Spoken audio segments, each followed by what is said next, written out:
फैज ने कुछ अरसा पहले ही ग्रेजुएशन मुकम्मल करने के बाद एक कंपनी में जॉब शुरू की है। अपनी मेहनत और लगन के बायस पहले ही माह में उसके काम को खूब पज़िराई मिली और उसके मैनेजर ने इसके काम को कंपनी की मीटिंग के दौरान बहुत सराहा।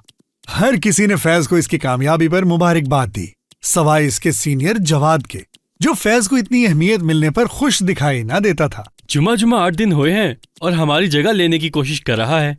उस दिन के बाद से जवाद ने अपने दोस्तों के साथ मिलकर फैज को अपने तंज का निशाना बनाना शुरू कर दिया।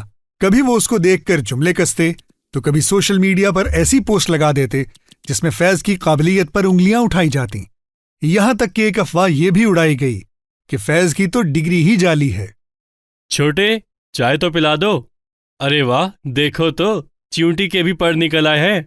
बाद में जवाद और उसके ग्रुप ने सबके सामने तस्लीम भी कर लिया कि फेसबुक पर फैज के बारे में बेबुनियाद पोस्ट लगाने के पीछे उन्हीं का हाथ था। लेकिन साथ ही साथ ढिठाई से उन्होंने फैज को मशवरा दिया कि इन बातों को दिल पर ना ले, क्योंकि ये सब तो उन्होंने मजाक में किया था। फातिमा ने हाल ही में नई रोशनी लिमिटेड नामी इदारे में अपनी नौकरी का आगाज किया है। उसकी मैनेजर हुमैरा एक सख्तगीर और पुरज़्म खातून है जो बेहतरीन नताइज के हुसूल के लिए अपनी टीम से आखिरी हद तक काम लेने के लिए मशहूर है। ताहम पहले 2 ही माह में फातिमा ने हुमैरा का मखसूस मिजाज भांप लिया। फातिमा, आपको आज ओवर टाइम करना होगा। मुझे ये फाइलें जल्द अज जल्द मुकम्मल चाहिए। हफ्ते में कई मरतबा 5 बजे के ऑफिशियल टाइम के बाद भी फातिमा को दफ्तर में रुककर काम करना पड़ता। फिर एक रोज कुछ यूं हुआ। फातिमा, आज भी आप दफ्तर के बाद कुछ देर और रुक जाएं। कुछ जरूरी काम है। सॉरी, मगर मैं आज नहीं रुक सकती। कल मेरे बेटे का इम्तिहान है और मेरा घर पर होना जरूरी है।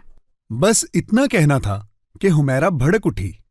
वाह, इस मुल्क की औरतों का यही तो मसला है कि हमेशा इन्हें काम के वक्त अपनी फैमिली याद आ जाती है।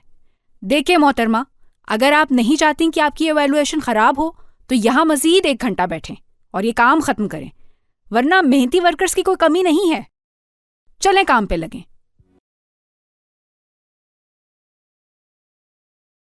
13 साल से कंपनी में दिन रात की मेहनत के बावजूद अब तक शाहजेब को प्रमोट नहीं किया गया, जबकि इसके साथ काम करने वाले कई लोग इस मामले में इस पर सबकत ले गए हैं। सॉरी शाहजेब, लेकिन इस दफा भी अपर मैनेजमेंट ने तुम्हारे प्रमोशन के हवाले से कोई बात नहीं की।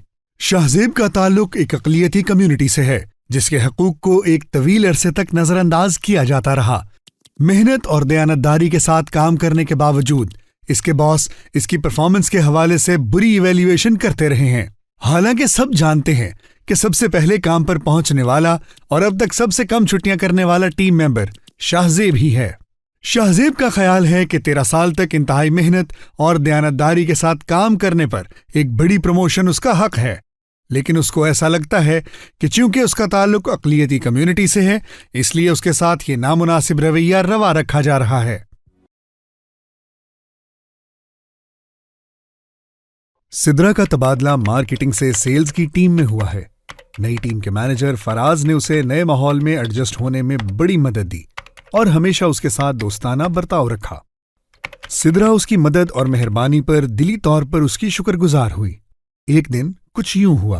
अरे सिद्रा, आप इतनी मेहनत करती हैं और आज का टास्क तो वाकई बहुत थका देने वाला था। चलें कुछ ब्रेक लेते हैं और कहीं लंच पर चलते हैं। सिद्रा को अपने बॉस के साथ अकेले बाहर जाना कुछ मुनासिब महसूस नहीं हो रहा था, लेकिन वो ये भी नहीं चाहती थी कि साफ इनकार करे, क्योंकि इस तरह शायद फराज को लगता कि वो मगरूर या बदमिजाज है। ओह सर, आपका बहुत शुक्रिया, लेकिन मेरा काम आज कुछ ज्यादा है। माजरत चाहती हूँ, आज ज्वाइन नहीं कर पाऊंगी। 4 दिन मजीद गुजरे तो फराज ने उसको एक मैसेज किया और पूछा कि क्या वो कल ऑफिस के पास ही खुलने वाले एक नए रेस्टोरेंट में लंच के लिए चलेगी। सिद्रा ने दोबारा कुछ मसरूफियात का बहाना बनाकर उससे माजरत कर ली। सिद्रा की बार बार की माजरत की वजह को समझे बगैर फराज ने एक बार फिर उसे व्हाट्सएप पर मैसेज किया और इस दफा डिनर के लिए अपने घर आने पर इसरार किया।